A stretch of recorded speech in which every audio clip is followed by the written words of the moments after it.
मेरे सभी श्रोताओं को नमस्कार।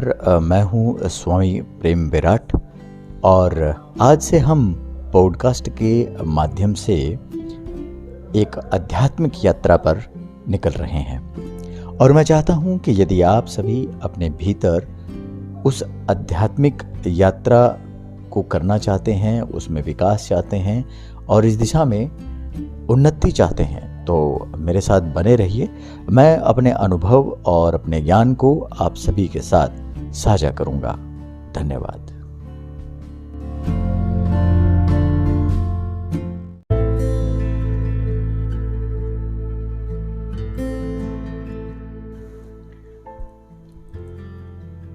मेरी यह समझ रही है कि लोगों के पास एक फिलॉसफी नहीं है, लोगों का अपना एक नज़रिया नहीं है। लोग पढ़ लेते हैं, सुन लेते हैं और अलग अलग जगहों पर अलग अलग फिलॉसफी, अलग अलग एटीट्यूड रखते हैं, जिसके कारण वो किसी भी क्षेत्र में ना तो सफल हो पाते हैं और ना ही वो शांति और संतुष्टता को प्राप्त हो पाते हैं।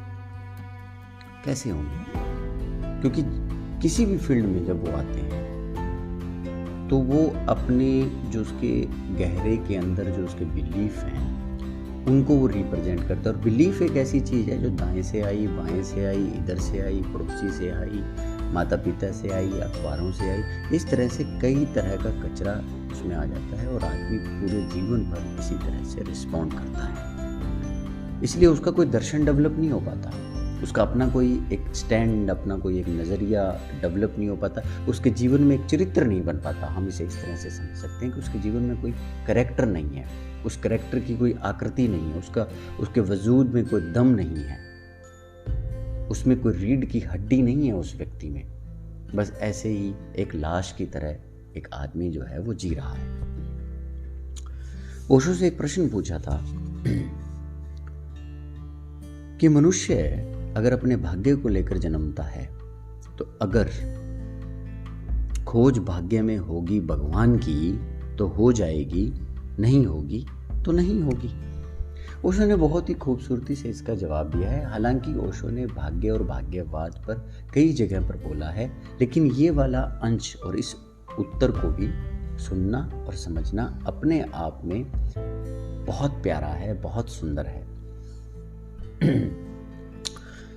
ओशो ने कहा कि ये बात हमारे लिए लाभदायक भी हो सकती है और हानिकारक भी हो सकती है, खतरनाक भी हो सकती है। ओशो ने कहा कि ये बात बहुत अच्छी है अगर आप जीवन के हर पहलू पर यही दृष्टि रखें तो आप फिर वो कहते हैं सुख को भी मत खोजो, मिलना होगा तो मिल जाएगा। फिर दुख से भी बचो मत, भोगना है तो फिर भोगना ही पड़ेगा। फिर जिंदगी में जो कुछ भी हो उसको आप स्वीकार कर लो और जो ना हो उसको भी स्वीकार कर लो। लेकिन भगवान के संबंध में तो ये बात और धन के संबंध में जो हमारी खोज है वो जारी रखें तो वो कहते हैं कि ये तो बेईमानी होगी। वो कह रहे हैं कि जब तुम धन खोजने निकलते हो और धन के संबंध में जब तुमसे कुछ पूछा जाता है तो तुम कहते हो कि यार पुरुषार्थ तो करना ही पड़ेगा, दौड़ेंगे भागेंगे तो हमें धन मिलेगा, विचार करूंगा, उपाय करूंगा, अभ्यास करूंगा तो मुझे धन मिलेगा। अगर मैं ऐसे ही बैठा रहूंगा तो मेरे पास जो भी है मैं उसे गंवा दूंगा। तो व्यक्ति क्या करता है, धन के संबंध में तो अपनी ये दृष्टि रखता है कि धन जो है वो पुरुषार्थ के बगैर कैसे आएगा। लेकिन जब बात भगवान की या भगवान को खोजने की आ जाए तो वो कहता है कि यार ये तो सब भाग्य की बात है, होगा तो हो जाएगा, नहीं होगा तो नहीं होगा। तो ओशो इसको कहते हैं धोखा, ओशो इसे कहते हैं बेईमानी। तो ओशो ये कहते हैं कि अगर भाग्य को कोई पूरी तरह से स्वीकार कर ले तो उसे भगवान को खोजने की जरूरत ही नहीं है, भगवान ही उसे खोज लेगा। फिर आपको कुछ भी नहीं खोजना भाई। फिर तो ये बात भी छोड़ देनी है कि मेरे हाथ में करने को कुछ भी है। फिर तो जो होगा उसे होने दो। यह एक तरह का समर्पण है। अगर ये समर्पण भाव आपके भीतर आ जाए फिर चाहे उसे भगवान का पता हो या ना हो, भगवान उसे मिल ही जाते हैं, फिर कोई बाधा नहीं है।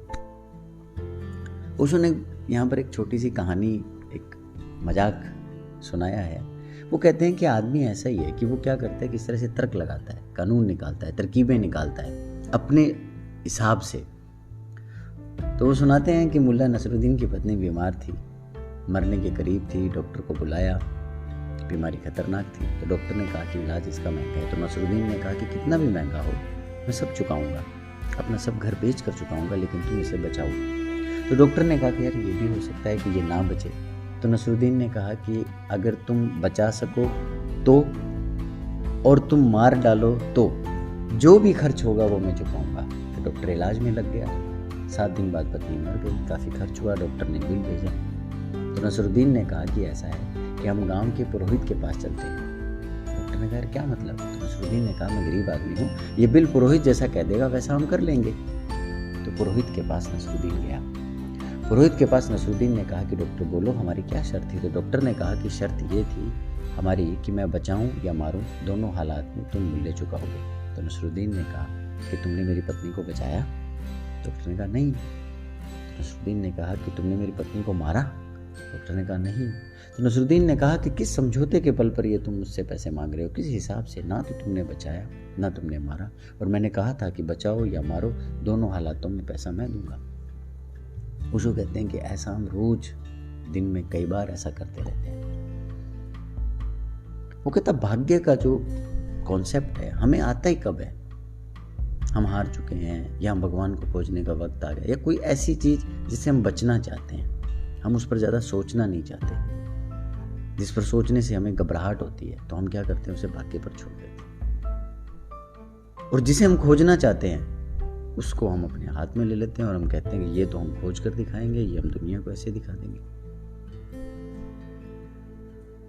अब उसने बड़ी सुंदर सी बात कही है यहाँ पर, बहुत सुंदर बात कही है, और ये हमें अपने अंदर बिठा लेनी है, दृढ़ कर लेनी है। वो कहते हैं कि भाग्यवाद का भाग्य से कोई संबंध नहीं है। भाग्यवाद का संबंध परमात्मा की खोज की एक विधि से है। इसलिए जो लोग ये कहते हैं कि सच में भाग्य है या नहीं, वे लोग नहीं समझ पा रहे। ये तो सिर्फ एक डिवाइस है, ये तो सिर्फ एक उपाय है परमात्मा की खोज का। ये जो उपाय है इससे परम शांति प्राप्त होती है। इस परम शांति को प्राप्त करने का यह एक तरीका है। फिर आदमी को कोई बेचैनी नहीं होगी, वो कहेगा कि जो भाग्य में है वो होगा। आदमी अपना भाग्य दिखाने के लिए ज्योतिषी के पास जाता है और वो सोचता है कि मैं भाग्यवादी हूं तो मैं विश्वास करता हूं कि भविष्य में भाग्य होगा। ओशो कहते हैं भाग्यवादी का हाथ तो परमात्मा देख रहा है, उसे बीच में दलालों की जरूरत नहीं है। अरे भाग्य तो वो है जिसे बदला ही नहीं जा सकता, और जो बदल सकता है वो भाग्य नहीं है। और उन्होंने ये कहा कि ध्यान रहे, जो नहीं बदल सकता उसको जानने का कोई उपाय हो ही नहीं सकता। क्यों? क्योंकि जानने से भी बदलाहट शुरू हो जाती है। जानना अपने आप में एक बदलाहट है। तो जो भाग्यवादी है वो तो ये मानेगा कि जो भी होगा वो होगा, कुछ करने का उपाय नहीं है, करने वाले की हमारी कोई सामर्थ्य नहीं है। विराट की लीला है, मैं उसका एक अंग मात्र हूं, एक लहर हूं सागर पर। ये एक समझ है, ये एक विधि है, ये एक उपाय है। और ऐसी समझ में जो गहरा उतर जाता है उसे फिर कुछ भी नहीं खोजना, परमात्मा भी नहीं खोजना। परमात्मा खुद उसे खोजता हुआ उसके पास चला आएगा। ओशो कहते हैं कि सोचकर देखो, बाकी तो आप सब खोजे और आप सोचते हैं कि परमात्मा आपको खोजे, ऐसा नहीं होगा। अगर आप बाकी सब खोजने में विश्वास रखते हैं, बाकी सब खोजने में एक दृष्टि रखते हैं, और आपके सोचने का एक मैकेनिज्म है, आपके ब्रेन का एक मैकेनिज्म है, आपकी एक तर्क सारणी है कि ऐसे चीज़ों को जब खोजा जाता है तो चीज़ें मिलती हैं, तो परमात्मा भी आपको ही खोजना पड़ेगा। हम समझे ना इस बात को? तो अपने जीवन में एक दृष्टि रखो, एक दृष्टिकोण रखो, एक फिलॉसफी रखो, और उसको अपने भीतर पूरी तरह उतरने दो। और जैसे ही वो दृष्टि उतरेगी आपके भीतर एक शांति प्राप्त होगी, फिर चाहे वो आप खोजने वाली दृष्टि रख लो, ऐसा नहीं है। अगर आप खोजने वाली दृष्टि रखेंगे, अगर आप प्रयास वाली दृष्टि रखेंगे, तब भी होगा, लेकिन वो दृष्टि पूरे व्यक्तित्व में होनी चाहिए आपके। आधा अधूरा नहीं होना चाहिए, कचरा नहीं होना चाहिए कि जब बात इधर की आए तो हम इधर की मार दें, इधर की आए तो इधर की मार दें, जो दिल में आए वही कुछ भी कहीं लगा दें। हमें लगता है कि ये तर्क में जीत गया, ये महफिल मैंने लूट ली, 4 लोग मुझसे प्रभावित हो गए। नहीं, इस तरह रहने से हम अपने जीवन में किसी दिशा में नहीं जा पाएंगे, वहीं रहेंगे, चौराहे पे खड़े रहेंगे, 4 कदम इधर चले वापस आ गए, 4 कदम इधर चले वापस आ गए। इसलिए तो लोगों के अंदर एक आत्मा नहीं है, क्योंकि दृढ़ता नहीं है, स्पष्टता नहीं है, अनुभव नहीं है, टाइम पास है। जैसे चैनल बदलते रहते हैं हम सामने टीवी के बैठ के ना, वैसे लोग अपनी फिलॉसफियाँ बदलते रहते हैं, अपनी बातें बदलते, अरे अपनी ही बात से मुकर जाते हैं। थोड़ी देर पहले जो बात कह रहे थे, यदि उस पर भी थोड़ी सी गहराई हम नापने चलें तो लोग मुकर जाते हैं अपनी बात। तो मैं अपने अनुभव से, अपनी समझ से आप लोगों के साथ ये साझा करना चाहता हूँ कि एक दर्शन रखिए अपने पास, एक फिलॉसफी डेवलप कीजिए जो आपको लगता है, जो आपके अनुभव से आ रही है, और उस फिलॉसफी पर चलिए और उसे उतरने दीजिए। निश्चित रूप से उससे आपको एक शांति मिलेगी, बशर्ते आप शांति चाहते हैं तो। और अगर आप शांति से जुड़े हुए दर्शनों को समझते हैं, जानते हैं, शांति का अर्थ भी अगर आप जानते हैं, क्योंकि जैसा आप चाहते हैं ना वैसा ही एक दर्शन डेवलप होगा। अगर आप शांति चाहते हैं तो शांति का होगा, अशांति चाहते हैं, भागदौड़ चाहते हैं तो भागदौड़ का दर्शन डेवलप होगा। इस पर हम आगे भी बात करते रहेंगे। आज के लिए इतना ही कहना चाहूंगा कि पहले देखिए कि आप चाहते क्या हैं। शांति चाहते हैं तो शांति से संबंधित जो दर्शन हैं, जो अर्थ हैं, उन्हें आप समझिए, उसके लिए अंडरस्टैंडिंग डेवलप कीजिए और फिर उसे जीवन के हर पहलू में उतरने दीजिए। धन्यवाद।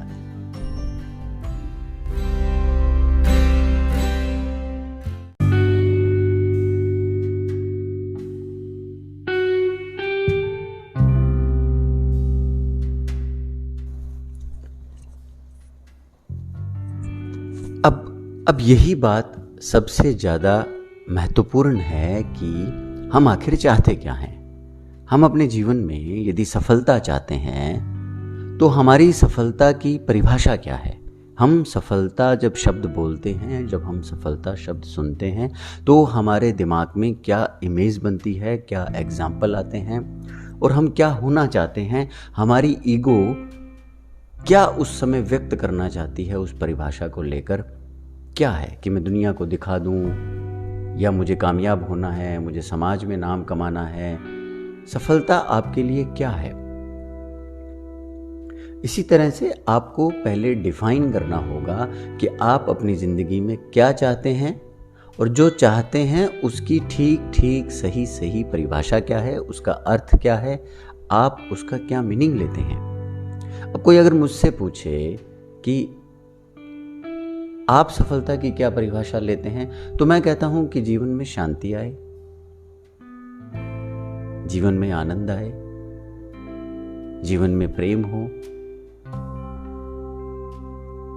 जीवन में ध्यान हो, और हम उस परम तत्व को जान सकें, ये मेरे लिए सफलता है। ऐसी अंडरस्टैंडिंग मेरी सफलता को लेकर बन गई है, ऑल ओवर जीवन को लेकर बन गई है। अब चूंकि मैंने इसको उस परिभाषा में रखा है, उसको अपने जीवन के लक्ष्य के रूप में रखा है, या उसे मैंने समझा है, तो बाकी जो चीजें हैं वो मेरे लिए गौण हो जाती हैं, सेकेंडरी हो जाती हैं, मूल्यवान नहीं रहती। वो फिर चाहे धन हो सकता है, नौकरी का प्रमोशन हो सकता है, नौकरी का टैग हो सकता है, बड़ा मकान हो सकता हो, सामाजिक व्यवस्था हो सकती हो, ये सब चीज़ें हमारे लिए बहुत कम रह जाती हैं। हमारे लिए अब जो सबसे महत्वपूर्ण जो चीज़ है वो परम तत्व आ गया है। इस तरह से इसे हमें समझना होगा। हालांकि इसकी अगर हम फिलॉसफी की चर्चा करेंगे तो वो कहेंगे यार देखो, जब हम शांति को लक्ष्य बना लेंगे तो फिर शांति नहीं रहेगी। वो एक टेक्निकल बात है, ये अलग बात है, लेकिन फिर भी आपके जीवन में कम से कम कुछ शब्दों को लेकर, कुछ परिभाषाओं को लेकर आपके अंदर एक अंडरस्टैंडिंग होनी चाहिए। आपको यह बिल्कुल स्पष्ट होना चाहिए कि आखिर आप चाहते क्या हैं, और जो आप चाहते हैं, जिस तरह से भी आप उस बात का अर्थ लेते हैं, उससे जुड़े हुए जो कॉन्सेप्ट हैं वो आपको डेवलप करने होंगे। वो कॉन्सेप्ट आपको अपने जीवन में लाने होंगे, उन्हें समझना होगा, उन्हें सीखना होगा, उनका आपको अभ्यास करना होगा। वो कॉन्सेप्ट हो सकता है लॉजिक से भरे ना हो, कोई दिक्कत नहीं है। हमें कोई लॉजिक नहीं सीखना है यहाँ। हमें उस कॉन्सेप्ट का जो मर्म है उसे समझना है, उसे अपने भीतर उतारना है। मैं ये बात बहुत अच्छे से जानता हूँ कि जब हम ऐसा करते हैं तो हमारी जो ईगो है वो तड़फती है, हम अपनी ईगो को मरता हुआ देखते हैं। ये हमें अंदर एक बेचैनी पैदा करती है, हमें हारा हुआ सा फील कराती है। यार ये बहुत अच्छी बात है, शुरू में ऐसा होता है, लेकिन उसके बाद हमें ना एक शांति मिलती है, हमें बहुत अच्छा लगता है। हमें पहली बार प्रेम समझ आता है कि आखिर ये प्रेम है क्या। मैं एक उदाहरण जैसे देना चाहता था कि जनरली क्या होता है कि लोग जो बात करते हैं आपस में, या काउंसलर से, साइकोलॉजिस्ट से, मुझसे, किसी से भी, जब लोग इस तरह से बात करते हैं तो वे लोग अपनी ज़िंदगी की समस्याएं बताते हैं। कोई कहता है कि पति अच्छा नहीं है, कोई कहता है पत्नी अच्छी नहीं है, कोई कहता है नौकरी में बॉस अच्छा नहीं है, नौकरी ही अच्छी नहीं है, कोई कहता है यार मकान इस तरह से है, या लोग हमारे साथ बुरा व्यवहार करते हैं, कोई सास कर रहा है, ससुर कर रहे हैं, पड़ोसी कर रहे हैं, कुलीग कर रहे हैं। अब उसमें क्या होता है कि आदमी दो तरह से सोचता है।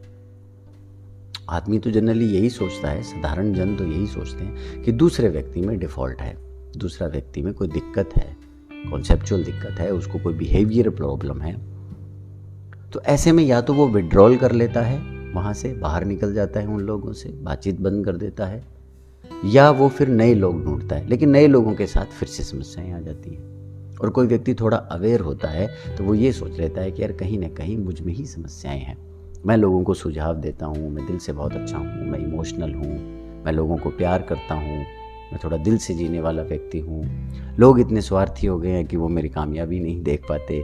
इस तरह से व्यक्ति क्या है कि नए नए कॉन्सेप्ट अपने अंदर से, चाहे वो नेगेटिव हैं, वो निकालता रहता है और अंदर ही अंदर टूटता रहता है। ऐसे में जब हम अध्यात्म में आकर इन चीज़ों को जब समझते हैं तो सबसे पहले जो कॉन्सेप्ट हमें समझाया जाता है, हम जो सिखाया जाता है, वो है स्वीकार का। हम अभी स्वीकार नहीं कर पाए हैं, चाहे वो हमारे माता पिता हों, हमारे भाई बहन हों, हमारी अपनी चाहे पिछली जो जिंदगी रही है, बचपन की, जवानी की, जो भी हमारे साथ आसपास हुआ है और हो रहा है, उनको हम अभी स्वीकार नहीं कर पाए हैं, उन चीजों को। और चूंकि हम स्वीकार नहीं कर पाए हैं तो एक अस्वीकार भाव हमारे भीतर है, और ये अस्वीकार भाव जब व्यक्त होता है बाहर तो वो शिकायत के रूप में होता है। तो हमारा एक शिकायती स्वभाव बन जाता है। इसको आप ऐसे इधर से भी समझ सकते हो कि जब एक व्यक्ति शिकायत करता है तो उसका मतलब है कि उसके भीतर अभी अस्वीकार भाव है। लेकिन चूंकि ये चीज़ सबसे बढ़िया है कि व्यक्ति स्वीकार नहीं कर पा रहा है अपनी परिस्थितियों को, अपने आसपास की घटनाओं को, अपनी चीज़ों को, खुद को, जब स्वीकार नहीं कर पा रहा तो अस्वीकार भाव प्रकट होता है, और जब वो बाहर एक्सप्रेस होता है तो वो शिकायत से एक्सप्रेस होता है। और शिकायत को, जैसा कि हमने कृतज्ञता के अंदर समझा, कि शिकायत जो है वो एक तरह की नास्तिकता है। शिकायत बड़ी अलग चीज है। शिकायत का जीवन कोई अच्छा जीवन नहीं है, बहुत बेचैनी भरा जीवन है, नर्क का जीवन है, कोई अहोभाव का, आनंद का, प्रेम का जीवन नहीं है। ये बिल्कुल इसके उलट जीवन है। इसलिए स्वीकार भाव को सीखना चाहिए। अब इसमें मैं आपको एक और बात बता देना चाहता हूं कि हम जितने भी कॉन्सेप्ट सीख रहे हैं और जितनी भी प्रैक्टिसेस हम सीख रहे हैं, उनको मैंने 3 स्तर पर बनाया है। एक उसका फिलॉसफिकल टच क्या है, फिर उसका साइकोलॉजिकल एस्पेक्ट क्या है, पहलू क्या है मनोवैज्ञानिक, और फिर उसका आध्यात्मिक पहलू क्या है। पहले हमें उसका थोड़ा दार्शनिक पहलू समझना चाहिए हर कॉन्सेप्ट का, चाहे वो कृतज्ञता का हो, चाहे वो स्वीकार भाव का हो, चाहे वो क्षमा भाव का हो, किसी का भी हो। यही तो गुण विकसित करने हैं ना हमें। इसका सबसे पहले एक दार्शनिक पहलू है, उसे बार बार समझने से, सुनने से और अपने भीतर उतारने से वो कॉन्सेप्ट हमारे अंदर एक बीज रूप में पड़ेगा और फिर उसमें अंकुरण होगा। उसके लिए हमें उसका जो मनोवैज्ञानिक पक्ष है वो भी साथ साथ ही समझना चाहिए। और मनोवैज्ञानिक पक्ष क्या है, दरअसल उसकी जो प्रैक्टिसेस है बनाई गई हैं वो उसका मनोवैज्ञानिक पहलू है। ठीक है, आपको फिलॉसफिकल चीज समझ आ गई, वो एक तरह से आपकी इंफॉर्मेशन हो गई, लेकिन वो भीतर नहीं उतर पाती। उसको भीतर उतारने के लिए हम जिस प्रोसेस का और जिस एक तरह की प्रक्रिया का प्रयोग करते हैं, इस्तेमाल करते हैं, वो उस कॉन्सेप्ट का मनोवैज्ञानिक पहलू है। वो बहुत खूबसूरत है। परिवर्तन उसी से आएगा, दर्शन से नहीं आएगा। और जब वही बाहर एक्सप्रेस होगा, निश्चित रूप से होगा, उसको बाहर एक्सप्रेस करने के लिए जो प्रैक्टिसेस बनी हैं वो आध्यात्मिक रूप से बनाई गई हैं। मतलब उसको मैं आध्यात्मिक पहलू कहता हूं, उसको आध्यात्मिक प्रोसेस कहता हूं। और अंत में फल प्राप्त होता है। अब जो इस प्रोसेस का लास्ट जो निकलेगा वो हमारे हाथ में नहीं है, वो होगा, वो निकलेगा। असली आनंद वही है, हमें वहां तक जाना है। तो अब स्वीकार भाव का जो फिलॉसफिकल जो कॉन्सेप्ट है वो क्या है, थोड़ा सा हम इसे समझें कि हमारे आसपास जो भी हो रहा है, मतलब थोड़ा बुरा ही हो रहा है तभी लोग हमसे ये प्रश्न पूछ रहे हैं। किसी को लग रहा है कोई मुझसे ढंग से बात नहीं कर रहा, और आदमी क्या है, क्रोध में है, आदमी एक बेचैनी में है, खुश नहीं है व्यक्ति। हम इसे ऐसे समझ सकते हैं कॉन्सेप्चुअल कि जैसे हर व्यक्ति जब कोई कर्म करता है तो उसका एक फल बनता है, कर्म फल बनता है, कर्म बंधन बनता है। इस फल को जब हम फल के रूप में समझ रहे हैं, ऐसे मत समझिए, ऐसे समझिए हम ही हैं जो एक प्रोडक्ट तैयार करते हैं इस यूनिवर्स में।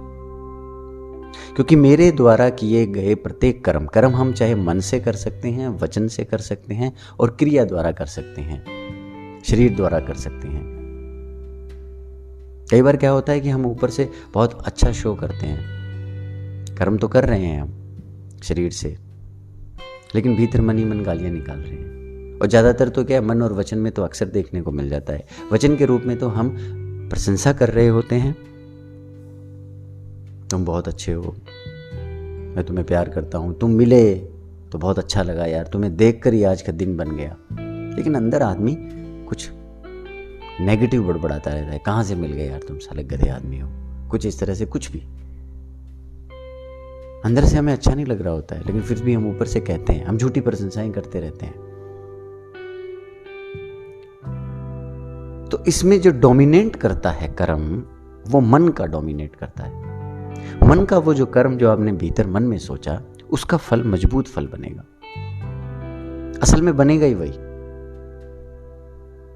और फिर जब हम कहीं जाएंगे, या मान लीजिए वही व्यक्ति है जिसको हम अच्छा बोल रहे थे लेकिन मन में कुछ गलत बोल रहे थे, किसी दिन वो हमें कुछ गलत सुनाता है, गालियां सुनाता है, हम पर क्रोध करता है, कुछ व्यक्त करता है। फिर हम कहते हैं यार मैं तो तुम्हारे लिए बड़ा अच्छा बोलता था, पर हम भूल जाते हैं हम अच्छा बोल रहे थे, लेकिन असल में जो रिफ्लेक्ट हो रहा था यूनिवर्स में, वो हमारा मन के भीतर उठे वो विचार थे, वो भाव थे।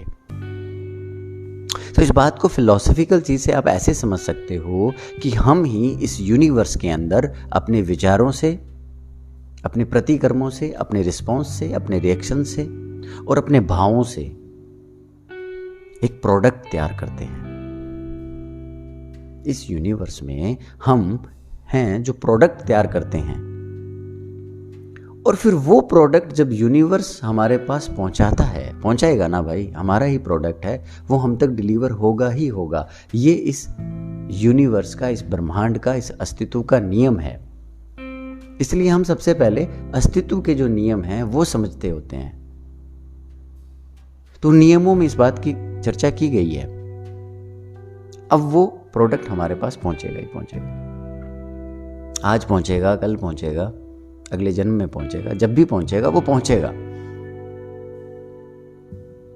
और वो पहुंचेगा कैसे?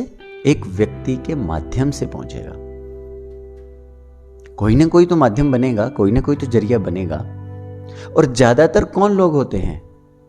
अरे वो जरिया जो बनते हैं, वो जो लोग जो माध्यम बनते हैं, अरे वो हमारे आसपास के लोग होते हैं। उन्हीं के साथ तो हम दिन भर रहते हैं, उन्हीं के तो टच में रहते हैं हम। ऑफिस के लोग होते हैं, पड़ोसी होते हैं, घर के रिश्तेदार, मित्र, माता पिता, भाई बहन होते हैं, बीवी बच्चे होते हैं, पति होते हैं। अब कोई व्यक्ति कोई लंदन से थोड़ी आएगा आपको वो प्रोडक्ट देने के लिए। जो आसपास है वहीं से वो प्रोडक्ट आपके पास डिलीवर होगा, क्योंकि वो प्रोडक्ट आपका बनाया है। और चूंकि वो प्रोडक्ट किसी और फॉर्म में आपके आसपास ही रहता है, इसलिए वो पास वाले भाई से ही डिलीवर हो जाता है। इसे ऐसा समझें, फिलोसफिकल समझें इसे आप।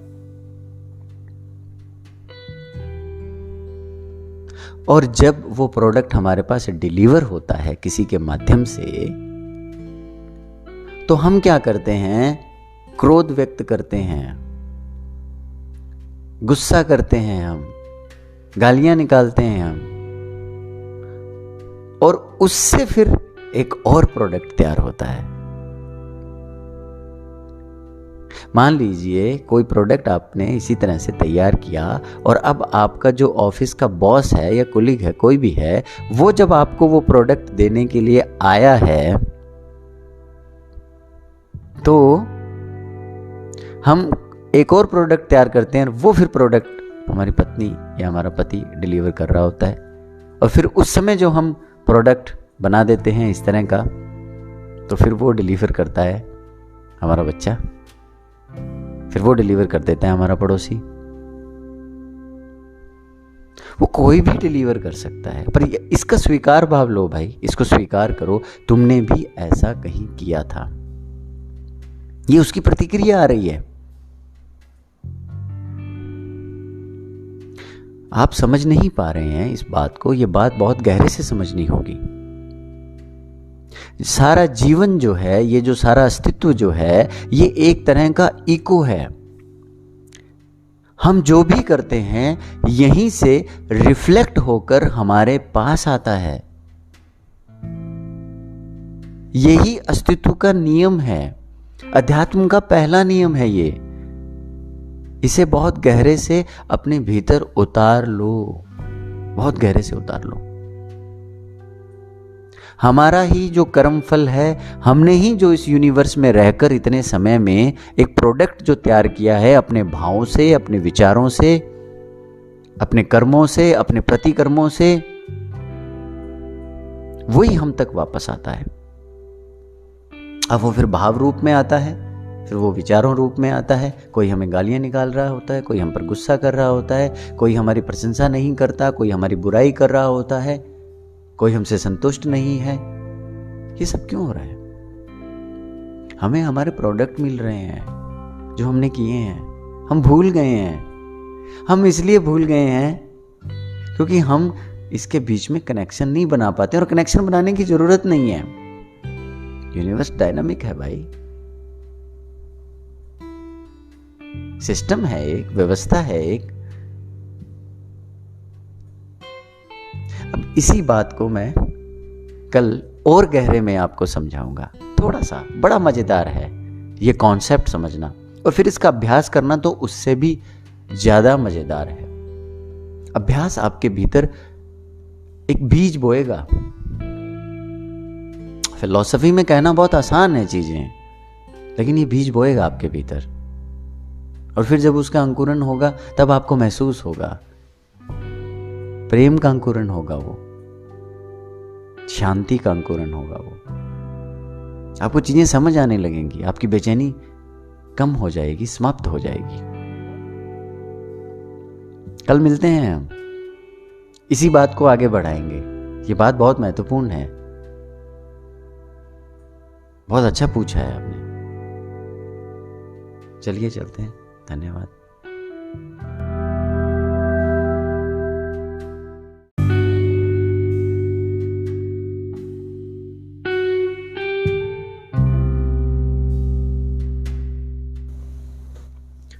अब कल हम चर्चा कर रहे थे कि जीवन जो है, अस्तित्व जो है, वो एक इको है। ओशो को एक बार उनके जो सन्यासी मित्र हैं वो पुणे में इको वैली दिखाने के लिए लेकर गए। तो लोगों ने कहा, उन सन्यासियों ने कहा कि ये इको वैली है, या हम जो भी बोलते हैं वो रिफ्लेक्ट होकर आता है। ऐसा हमने चुटकुला भी सुना है काफ़ी बार, कई कहानी ऐसी कुछ बातें सुनी है हमने कि हम कुछ पहाड़ों में होता भी है, अक्सर किसी कमरे में भी हो जाता है, खाली हो कमरा तो इको होता है। आप अपना ही नाम दोहराएंगे तो वो नाम वापस आएगा। कुछ भी आप दोहराएंगे, बोलेंगे, वो पहाड़ियों से टकराकर वापस आएगा। तो हमारा जो अस्तित्व है, यूनिवर्स जो है, या हमारा जो जीवन है, ये इसी तरह से बना हुआ है। ये एक तरह का इको है। तो यहां क्या होता है, जब आप प्रेम देते हैं तो आपको प्रेम वापस मिलता है। जब यहां आप नफरत करते हैं तो आपको वापस नफरत मिलती है। आप गुस्सा करते हैं तो आप पर गुस्सा लौटता है वापस। लेकिन हमारे साथ यहां एक समस्या है। लोगों ने इस बात को तो समझ लिया, पर लोग अभी तक ये समझ रहे हैं कि मैं जिससे प्रेम करता हूं उसी से प्रेम वापस लौटेगा। नहीं, ऐसा नहीं होता है। हमारे सोचने से अस्तित्व के नियम हमें समझ नहीं आते हैं। अस्तित्व अपना नियम बदल नहीं लेगा। इसलिए लड़कियों की यह दिक्कत रहती है कि वो जिसे प्रेम करती है उससे प्रेम चाहती हैं। लड़कों की भी ये दिक्कत रहती है कि लड़के जिस लड़की से प्रेम करते हैं उसी से प्रेम चाहते हैं। और माता पिता को ये रहता है कि वो अपने बच्चों से प्रेम करते हैं और बच्चों से फिर प्रेम चाहते हैं। और जो चाहते हैं वो कम नहीं चाहते हैं, वो जितना करते हैं उससे बहुत ज़्यादा चाहते हैं। चलो ये अलग बात है, पर चाहते हैं, ये वाली समस्या है। और बुद्ध पुरुष समझा समझा कर थक जाते हैं कि भाई तुम्हारा काम प्रेम करना है, प्रेम चाहना नहीं है, प्रेम करना है, प्रेम चाहना नहीं है। और वो कहते हैं कि तुम प्रेम करो, तुम्हारे पास प्रेम लौटेगा। फिर हमें लगता है कि चलो ठीक है, उसे प्रेम करते रहो, वो एक दिन वो लौटेगा। अरे कौन लौटेगा भाई? वो कहते हैं जिसे हम प्रेम करते हैं। एक लड़की, एक लड़का जिसे प्रेम करते हैं, फिर वो व्यक्ति चला जाता है, तो फिर उनको लगता है यार मेरा काम प्रेम करना है, मैं उसे याद करता रहूँगा, उसकी याद में गाने गाऊंगा, कोई जख्म ले लूँगा, दुख ले लूँगा, अंदर एक टीस, एक नासूर बनाकर रखूँगा, और वो लौटेगा। 5 साल बाद लौटेगा, 10 साल बाद लौटेगा। ऐसा कॉन्सेप्ट हम बना लेते हैं। और ऐसी फिलॉसफी हमें फिल्मों से समझाई भी गई है कि एक न एक दिन वो प्रेम जरूर लौटेगा। फिर हम प्रेम करना भूल जाते हैं। फिर हम दरअसल उसे अपने कदमों में झुकाने की इस इच्छा से भर जाते हैं। हमारा एक सटल ईगो, हमारा एक सूक्ष्म अहंकार ये बात पकड़ लेता है कि 5 साल बाद वो आए, धक्के खाकर आए, और आकर हमारे कदमों में गिरे, तब उसे पता चले कि उसने क्या खो दिया था। इस तरह की मनोवैज्ञानिक विकृति में हम चले जाते हैं इस फिलॉसफी को गलत समझने के कारण। ऐसा नहीं था, वास्तव में ऐसा नहीं है।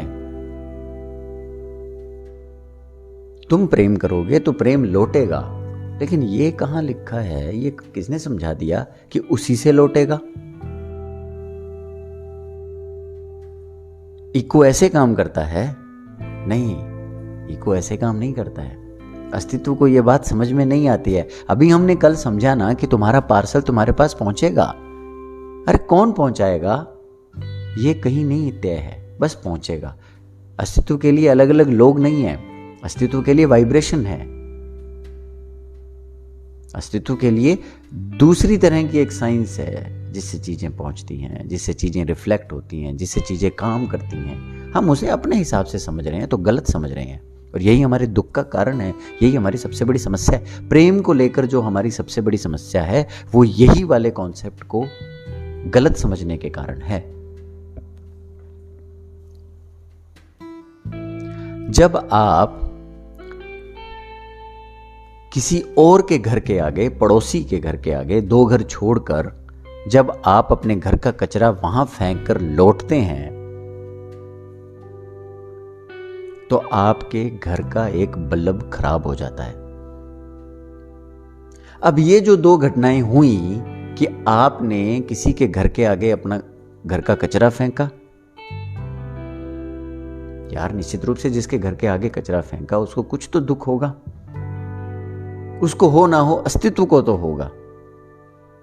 जिन जानवरों ने उसको खाया उनको होगा, उस मिट्टी को होगा जहां तुमने प्लास्टिक डाल दिया। तो जो हुआ और जो तुम्हारा घर में बल्ब खराब हुआ, इसके बीच में हम संबंध नहीं स्थापित कर पाते हैं। ये हमारी कमजोरी है, हमारी बुद्धि ये बात नहीं पकड़ती है, हमारा तर्क ये बात नहीं पकड़ता है। और यही समस्या है कि हम अध्यात्म को नहीं समझ पा रहे हैं, हम अस्तित्व को नहीं समझ पा रहे हैं। और तुम्हारा बल्ब खराब हो गया, तुमने बल्ब उतारा, देखा वारंटी पड़ी है, तुम्हारे मन में अभी गालियां निकल कर आ गई उस आदमी के लिए जिसने तुम्हें बल्ब बेचा। इसने फिर एक नया कर्म फल तैयार कर दिया। चलो कोई बात नहीं, फिर तुम बल्ब लेकर बल्ब वाली दुकान पर गए और तुमने आप देखा न था उसको गालियां निकालने लगे, तुम ठग हो, तुम धोखेबाज हो, तुमने मुझे ठग लिया, 10 रुपए के लिए हमारी जानकारी का क्या बना, ये हुआ वो हुआ, नकली माल बेचते हो। अब तुम वहां गालियां दे रहे हो और अब तुम्हें यह बात बिल्कुल नहीं पता कि स्कूल में तुम्हारा बच्चा टीचर से गालियां खा रहा है। उसने वहां कुछ बिगाड़ दिया है, उसने लैब में कुछ बिगाड़ दिया, उसने अपनी कॉपी खराब कर ली है, उसने किसी बच्चे को धक्का लग गया है, उससे कुछ ना कुछ स्कूल में ऐसा हो गया है और अब आपका बच्चा टीचर से गालियां खा रहा है। आप इन दोनों घटनाओं के बीच में रिफ्लेक्ट नहीं कर पा रहे हो। आप ऑफिस जाते हो, वहां आपको बॉस आपको कोई काम कहता है या उस संस्था का कोई काम है, आप वो काम नहीं करते हो और आप सोचते हो आप स्मार्ट हो और आपने वो काम किसी और के कंधे पर दे दिया। ऐसा लोग करते हैं, अपने आप को बुद्धिमान समझते हैं। जब वो अपने बॉस से चीट कर लेते हैं या चापलूसी कर लेते हैं, काम से बच जाते हैं, वहां आप काम से बच रहे हो, ऑफिस में आप एक कर्म कर रहे हो और आपका बच्चा स्कूल में काम नहीं कर रहा है, वो होमवर्क नहीं कर रहा है, वो भी बंक मार रहा है। आप ऑफिस में बंक मार रहे हो, बेलड़ बैठे हो, बच्चा भी बेला बैठा है भाई, वो किसी ग्राउंड में बैठा है, किसी बहाने से बैठा है, स्कूल में किसी से अटेंडेंस लगा लिया है, वो फिल्म देखने चला गया है और तुम ऑफिस टाइम में शॉपिंग करने चले गए हो। ये बराबर है बात, तुम्हें समझ नहीं आ रही है किसी को। अस्तित्व इको है, तुम इधर कर रहे हो, उधर तुम्हें परिणाम मिल रहा है। यही बात तो बुद्ध पुरुष समझाते रहे हैं। चीजें तुम्हारे आसपास घटित हो रही हैं, चीजें तुम पर ही रिफ्लेक्ट करेंगी। ऐसा नहीं है कि बच्चे का भविष्य खराब हो रहा है, अरे तुम्हारा भी भविष्य खराब हो रहा है, तुम्हारा वृद्ध जीवन खराब हो रहा है, तुम्हारी सारी आकांक्षाएं, उम्मीदें खराब हो रही है। किसी का भविष्य खराब नहीं हो रहा है, सब लोग अपना अपना कर्म लेकर आएंगे, वो अपने जन्म को निकल जाएगा, लेकिन तुम्हारा बहुत कुछ खराब हो रहा है। तुम्हारे आसपास प्रेम नहीं रहने वाला।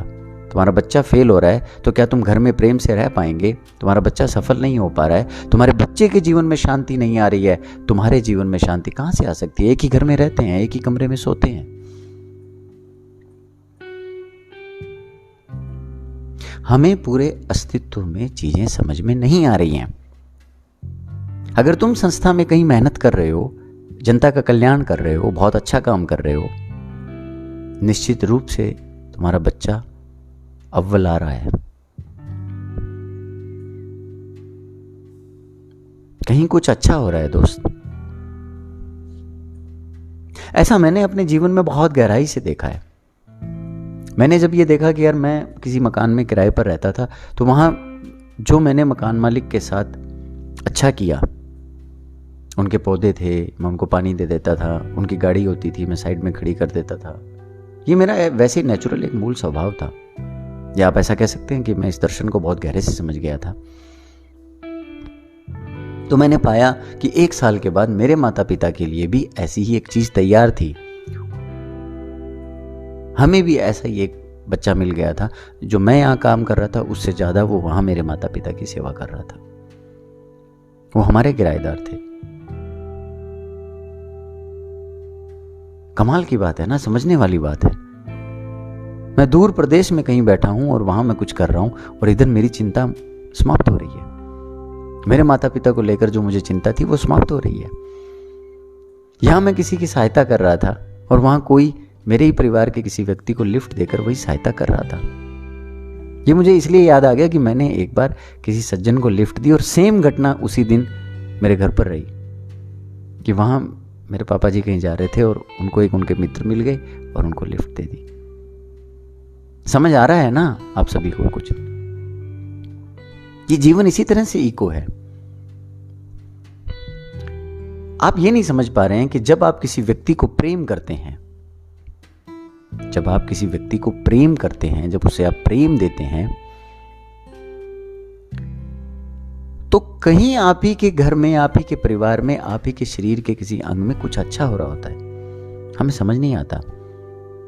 हमें ये जिद पकड़ जाती है कि तू भी मुझे प्रेम कर, मैंने तुम्हें गिफ्ट दिया, तू भी मुझे गिफ्ट दे, मैंने तेरे लिए समय निकाला, तू भी मेरे लिए समय निकाल, मैं तेरे लिए दुनिया से लड़के आई, तू भी मेरे लिए दुनिया से लड़कर आ। हमें ये समझ आ रहा है और ये बहुत गलत है। जैसे हम चाह रहे हैं वो प्रेम तो समाप्त हो ही गया, हम किसी और ही दुनिया में और ही किसी भाव में चले गए। हमारा जीवन नर्क बन गया इस फिलॉसफी के कारण, जो हम भी सोच रहे हैं। उससे प्रेम चाहने के चक्कर में हम उस व्यक्ति से बहुत कुछ छीनने का प्रयास कर रहे हैं। सहज नहीं है यहाँ चीजें। तुम्हारा काम है, तुम्हें उस व्यक्ति पर प्रेम आया, तुम्हें वो व्यक्ति अच्छा लगा, तुमने अपना प्रेम प्रकट किया, बस। अब इससे तुम्हारा डाइजेस्टिव सिस्टम बहुत सुधर गया। ये तो एक मनोवैज्ञानिक पहलू है, लेकिन फिर भी बहुत बड़ी घटना है ये। तुम्हें शांति से नींद आने लगी, तुम्हारे जीवन में प्रेम उतरने लगा, तुम्हारे आसपास चीजें ठीक होने लगी, तुम्हारी सहायता होने लगी, तुम नौकरी लग गए, तुम्हें अच्छी नौकरी मिल गई, तुम्हें बहुत अच्छी पोस्टिंग मिल गई। तुम्हें समझना चाहिए ये बात। आ नहीं रही है समझ, मुझे पता है, लेकिन इस कॉन्सेप्ट को, इस फिलॉसफिकल कॉन्सेप्ट को समझ लो। हाँ, अभ्यास में बताऊंगा कि कैसे हो जाएगा। मैंने ही नहीं, सभी लोगों ने इसे बताने का प्रयास किया है कहीं कहीं, पर उनका जोर ये रहा कि प्रैक्टिस तो क्या है, व्यक्ति बना लेते हैं, बनाई जा सकती है। अगर हमें कोर बात समझ आ जाए, अगर हमें मूल नियम समझ आ जाए, तो हम बना सकते हैं, अभ्यास बना सकते हैं। पहले उस दर्शन को समझो, अपने भीतर उतरने दो, दुनिया को एक नए तरीके से देखो। अभी हाल ही की घटना बताता हूं। मेरे ही ऑफिस के बाहर एक शिकंजी वाला शिकंजी पिलाने आया। गर्मियों में जो शिकंजी मिलती है, गोंद कतीरे वाली शिकंजी थी। तो वहां 2 लड़के शिकंजी पी रहे थे। मैं भी चला गया और मैंने कहा एक गिलास मेरे लिए बनाइए। उसने बना दिया। फिर वहीं सड़क बनाने वाली 2 महिलाएं, जो इतनी गर्मी में यार 50 डिग्री टेम्परेचर पर बेचारी सड़क बनाने का काम कर रही थी, तो वो आई और उन्होंने शिकंजी पी। उनसे उसने 10-10 रुपए लिए। 2 शिकंजियों के 2 गिलास के 10-10 रुपए लिए। और जो मुझसे पहले लड़के पी रहे थे, उन्होंने वो शिकंजी उसी समय पूरी की। तो उन्होंने कहा कितने रुपए हो गए? तो उसने कहा 40-20 रुपए गिलास। तो उसने कहा यार अभी तो तुमने उनको 10-10 रुपए लगाए हैं। तो शिकंजी वाले ने कहा कि यार उनकी स्थिति देखो यार, वो बेचारे गरीब हैं, गर्मी में इतनी मेहनत कर रहे हैं, उनको जरूरत है इस चीज़ की। तो उस लड़के ने कहा यार हम भी गरीब हैं। तो उसने कहा यार अगर आप भी गरीब हैं तो आप 10 रुपए में ले लीजिए गिलास, मुझे कोई फ़र्क नहीं पड़ता। मैं तो रोज़ के 5 से 10 गिलास फ्री में भी पिला देता हूँ, कोई बड़ी बात नहीं है यार। मेरा काम है ये सेवा करना। मुझे ऐसा महसूस होता है कि लोगों को यार गर्मी लग रही है तो मैं शिकंजी पिला देता हूँ। दे सकते हैं तो दे दीजिए, नहीं दे सकते तो मत दीजिए। यार उस व्यक्ति ने, उस साधारण से व्यक्ति ने जब ये बात कही तो यार मेरा दिल धक से बैठ गया। और मैंने कहा यार कमाल है यार, इसने क्या बात कह दी। और उस आदमी का चेहरा इतनी गर्मी में भी इतना शांत था। बड़े मजे से वो अपनी जो रेडी थी वो लेके जा रहा था। यार सोच के देखो यार कितनी गजब बात कह दी उसने। और मैंने फिर उससे क्या कर सकता था? मैंने थोड़ा ज्यादा पे किया। मैंने कहा यार ये लो यार, मेरे नाम से, इसके नाम से, जिसके भी नाम से तुम्हें ठीक लगता हो, तुम यार पिला देना किसी बच्चे को, या तुम्हें लगे यार कोई व्यक्ति बहुत देर से बुजुर्ग खड़ा है, परेशान हो रहा है, यार पिला देना यार। तो उसने कहा यार कोई बात नहीं, पिला दूंगा। और आप मानेंगे नहीं, ये अभी आज मैं जब रिकॉर्डिंग कर रहा हूँ तो इससे 5-10 दिन पहले की बात है, और कल ही मैंने देखा कि उसके पास बहुत भीड़ लगी हुई थी, बहुत भीड़, जहाँ वो खड़ा था। उसको जगह नहीं मिल रही थी कहीं खड़े होने के लिए, तो वो बोल रहा था कि यार मैं तो क्या, फिर जगह नहीं मिलती ना तो मैं चलता रहता हूँ फिर दिन भर। और कल मैंने देखा कि वो जगह जो नहीं मिली हुई थी, वहाँ क्या एक पुराना कोई इस तरह से एक्सीडेंटल सा ट्रक खड़ा था, 3-4 महीने से खड़ा है वो, एक पेड़ के नीचे खड़ा कर दिया गया था, बड़ा पेड़ है, और वो उठा के ले गए यार रातों रात। जिन्होंने भी, जो भी इसके लिए कार्यरत संस्था है, काम है, लोग हैं, जो भी हैं, वो ट्रक वहाँ नहीं था। और उस व्यक्ति ने बड़े मज़े से पानी वानी छिड़क के, और पूरी छायादार जगह थी और उसको वो जगह मिल गई, उसने वहाँ अपनी रेहड़ी लगा ली, और वहाँ खूब भीड़ लगी हुई थी लोगों की। मेरे को देख के बड़ा सुकून मिला, बहुत अच्छा लगा, और वो बड़े मज़े से सबको शिकंजी पिला रहा था। वो सफल हुआ अपनी इस फिलॉसफी से। देखिए आप, अगर वो वहाँ लड़ता, उन औरतों से भी अगर वो ले लेता, यार मुझे अच्छा, मतलब हम नहीं पी पाते उसकी शिकंजी। शिकंजी की जो गुणवत्ता थी वो उसके नींबू में नहीं थी, उसके पानी में नहीं थी यार, उस व्यक्ति की का जो भाव था ना उसमें थी। और ये जब मैंने इंसिडेंट किसी को सुनाया तो मुझे ही एक और सज्जन ने ये इंसिडेंट वापस सुनाया। वो बोला यार, वो कनाडा में रहते हैं, वो बोले यार इस तरह से मैं कहीं जा रहा था और एक जूस वाला था और मेरे पास खुले पैसे नहीं थे, तो मैंने कहा यार तुम्हारे पास कुछ इस तरह का होगा? तो उन्होंने कहा नहीं, मेरे पास ऐसा कोई सिस्टम नहीं है, पैसे ही लेते हैं, पर आपको जूस पीना है आप जूस पीजिए, मेरा काम जूस पिलाना है, आप जूस पीजिए, पैसों की कोई बात नहीं है, फिर कभी आते जाते आप दे दीजिएगा। यार ये है शांति का सूत्र। बड़े बड़े सेमिनार, बड़े बड़ी जगहों पर जाकर ध्यान करना, बड़े बड़े गुरुओं के आगे चढ़ावा चढ़ाना वगैरह वगैरह, इनसे नहीं मिलती है शांति। शांति ऐसी फिलॉसफी से मिलती है भाई, ऐसे दर्शन से मिलती है। और यही मैं कहना चाह रहा हूं कि आप क्या चाहते हैं जीवन में, पहले वो डिसाइड करें, और जो आप चाहते हैं उसकी परिभाषा बनाइए। विकास चाहते हैं, विकास की परिभाषा बनाइए। सफलता चाहते हैं, सफलता की परिभाषा बनाइए। समृद्ध होना चाहते हैं, समृद्धि की परिभाषा बनाइए। अमीर होना चाहते हैं, अमीरी की एक परिभाषा बनाइए, और फिर उस परिभाषा से जुड़ी हुई जो फिलॉसफी है, जो कॉन्सेप्ट है, जो प्रैक्टिस है, उसे अपने जीवन में उतारिए। शांति चाहते हैं, शांति के सूत्र अपनाइए, सीधे सीधे हैं। आनंद चाहिए, आनंद के सूत्र अपनाइए। परमात्मा चाहिए, परमात्मा के सूत्र अपनाइए। सीधा सीधा गणित है, साफ साफ है, और परिणाम होंगे, निश्चित रूप से होंगे। कोई और दावा करता ना करता हो, मैं करता हूं, मैं कह रहा हूं।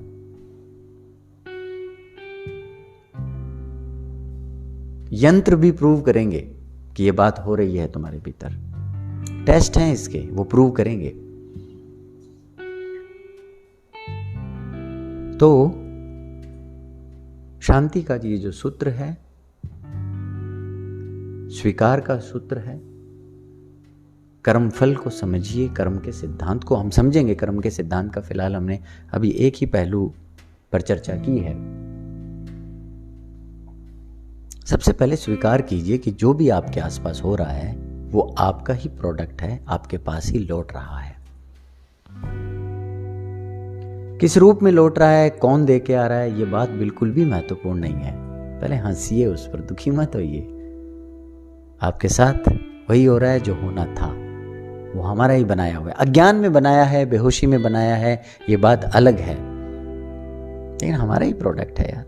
गलत डिलीवरी अस्तित्व में नहीं होती, गलत डिलीवरी हो ही नहीं सकती, संभव ही नहीं है। यहां गलत पता नहीं है किसी का, सही पते पर सही चीज सही समय पर पहुंच रही है। आंखें खोलने की जरूरत है, और ये पहुंच रही है, ये कोई दंड रूप में नहीं पहुंच रही है, ये तुम्हें सिखा रही है, ये तुम्हें कोई चीज समझा रही है, इसलिए पहुंच रही है। समझने और सीखने की जरूरत है हमें। सारा अस्तित्व तो हम सबको एक ही दिशा में ले जाने के लिए काम कर रहा है। हमें नहीं लग रहा ना, हमें समझ नहीं आ रहा। किसी के साथ जो कुछ भी हो रहा है वो हम सबको एक ही दिशा में ले जाने के लिए। किसी को जोर से बोल के कहा जा रहा है, किसी को धक्का लग रहा है, किसी को चोट लग रही है, कोई गिर रहा है, किसी को नुकसान हो रहा है, किसी को पीड़ा हो रही है, किसी का दिल टूट रहा है, कुछ भी हो रहा हो, लेकिन ये सब हो इसलिए रहा है क्योंकि जहां हम खड़े हैं वहां से हमें एक अस्तित्व की तरफ हमें कोई खींच रहा है।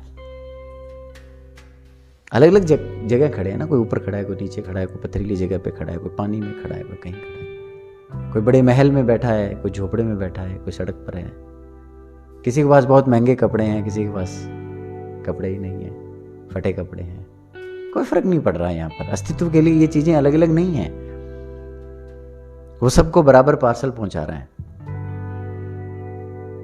कई बार सड़क पर चलते आदमी को के पास अच्छे पार्सल पहुंच जाते हैं, इसलिए नहीं कि वो वैसे अच्छे पार्सल पहुंचाए जा रहे हैं, कोई पक्षपात हो रहा है, वो इसलिए कि अस्तित्व सबको एक दिशा में लेके आ रहा है। हम सब की एक दिशा है, हम सब के जीवन का एक ही लक्ष्य है, एक ही चाह है, एक ही प्यास है, और वही हमारी नियति है। वो इस जन्म में हो कि अगले जन्म में हो, कि 100 धक्के खाकर हो कि एक धक्का खाकर। समझ जाएं हम इस बात को, गहरे उतारें हम इस बात को। हमारा हर व्यवहार जहां भी हम करते हैं, छुप कर करते हैं, मन में करते हैं, वो रिफ्लेक्ट होता ही होता है, वो होगा ही होगा। हम चालाकियां कर रहे हैं आसपास, हम उन चालाकियों को समझते भी हैं, कई बार हमें समझ नहीं आती है, लेकिन वही चालाकी जब आगे रिफ्लेक्ट होती है जीवन में तो बड़ा दुख होता है। पर हम भूल जाते हैं कि यार ये मेरा ही प्रोडक्ट है जो मुझे आज मिल रहा है, मैंने ही किसी को धोखा दिया होगा, मैंने ही किसी के लिए अपशब्द बोले होंगे, मैंने ही किसी पर नाहक गुस्सा किया होगा। गुस्सा प्रतिक्रिया में भी हो जाता है, वो हम देखेंगे आगे अभ्यासों में कि इस तरह की चीज प्रतिक्रियाओं में ना हो, प्रतिक्रम ना बने। हमारे ज्यादातर जो कर्मफल हमें मिलते हैं वो प्रतिक्रम में मिलते हैं हमें। हम इस कर्म जाल से मुक्त हो जाएं, यही हमारे जीवन का लक्ष्य है, होना चाहिए, एक ही मात्र लक्ष्य है। हमारी कोई व्यक्तिगत सत्ता नहीं है, इस बात को भी हम आगे समझेंगे। आज हमें यही समझना है कि जीवन इको है, और स्वीकार करो पहले, सबसे पहले जो भी तुम्हारे पास हो रहा है, जो तुम्हारे साथ हो रहा है, आसपास घटित हो रहा है, उसे स्वीकार करो, प्रेम भाव से स्वीकार करो। हमारे माता पिता बुरे नहीं हैं, हमारे भाई बहन बुरे नहीं हैं, हमारे परिवार रिश्तेदार के लोग बुरे नहीं हैं, बहुत अच्छे हैं। हमें उन्हें धन्यवाद देना चाहिए कि मेरा पार्सल तुमने पहुंचा दिया यार, मेरा एक झंझट कम हुआ। हाँ, उसके दौरान मैंने झंझट बना लिया, ये तो गलती हो गई मुझसे। इस बात पर तो हमें काम करना चाहिए कि आगे ऐसा ना हो। और फिर इतने सारे बना लिए हमने कि वो धड़ाधड़ लोग दिए जा रहे हैं, फिर हम कह रहे हैं यार मैं ही बुरा हूं क्या, या लोग बुरे हैं। फिर हम बिहेवियरल साइंस में चले जाते हैं, फिर हम खुद के ऊपर काम करना, दूसरों पर काम करना शुरू कर देते हैं। ये टाइम वेस्ट है, टोटल टाइम वेस्ट है। सारा मनोविज्ञान टाइम वेस्ट कर रहा है, सिंपल सी बात नहीं समझ रहा, अनुभव नहीं है उसके पास।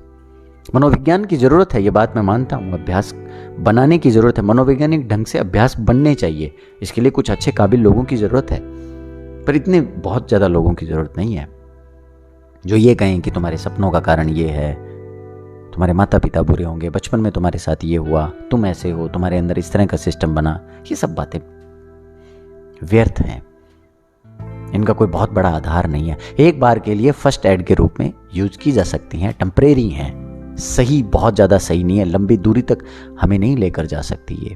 अंत में हमें इसी बात पर आना होगा जहां हम अभी हैं। जो भी हो रहा है उसे स्वीकार करें, प्रेम भाव से स्वीकार करें, मजबूरी में स्वीकार ना करें, उसे समझें। ये जो भी मुझे मिल रहा है, जो भी मेरे साथ हो रहा है, यार ये मेरा ही बनाया हुआ है, मेरी ही चाह थी, सब मेरा बनाया हुआ है, मैं इसका निर्माता हूं, मुझे मिल रहा है ये। और इस बात को सोचना बंद कर दें आप कि आप किसी व्यक्ति विशेष के साथ कुछ करेंगे तो वो व्यक्ति विशेष आपको कुछ देगा। ऐसा नहीं हो सकता। ऐसा सोचकर जीवन खराब मत करो कि तुम किसी एक को प्रेम कर रहे हो, फिर 20 साल उसे ढो रहे हो कि ये तुम्हें प्रेम करेगा। ऐसा तुम प्रेम कर रहे हो, जिस दिन तुमने ये सोच लिया कि ये भी तुम्हें प्रेम करे, सोचना उस दिन प्रेम समाप्त हो गया। अब तो सिर्फ बदला लेने की बात है, उसे झुकाने की बात है, उसे रियलाइज करके उसे पीड़ा में पहुंचाने की बात है, उसके लिए नर्क पैदा करने वाली बात है। और जिस दिन तुम ये सोच लेते हो कि इसे झुकाएंगे और इसके लिए जीवन नरकीय बना देंगे और इसे एहसास कराएंगे कि तुमने बहुत महंगी चीज़ खो दी, तो तुम ये याद रखना कि कोई है जो तैयार हो रहा है तुम्हें ये बात रियलाइज़ कराने के लिए। उसको होगी नहीं होगी ये मुद्दा ही नहीं है, अब तुम्हें होगी ये बात। तुम्हें अब कहीं झुकना पड़ेगा, तुम्हारे ईगो को अब चोट पहुँचेगी। तुम ऐसा किसी दूसरे के लिए जब चाह रहे थे तो अब तुम्हारे लिए कोई चाह रहा होगा, तुम्हारे बच्चे के लिए कोई चाह रहा होगा, तुम्हारे माता पिता के लिए कोई चाह रहा होगा। फिर तुम्हें बहुत पीड़ा होगी। तुम्हारा बेटा जब किसी के आगे हाथ जोड़कर इस तरह से खड़ा होगा, मजनू बन रहा होगा, तो तुम्हें यह याद नहीं आएगा कि तुम किसी के लिए चाह रहे थे कि कोई मजनू बने। कोई और बना ना बना, तुम उसको तो नहीं देख पाए, लेकिन अब तुम इसको देख पा रहे हो। कर्मों के जाल को समझो, कर्मों के सिद्धांत को समझो बहुत गहरे से। ये सिर्फ एक छोटा सा पहलू है। अभी कर्म का सिद्धांत बहुत बड़ा है, निकल कर नहीं आया लोगों के सामने। जब अलग अलग लोगों ने व्याख्याएं की तो थोड़े उसके रूप भी बदल गए।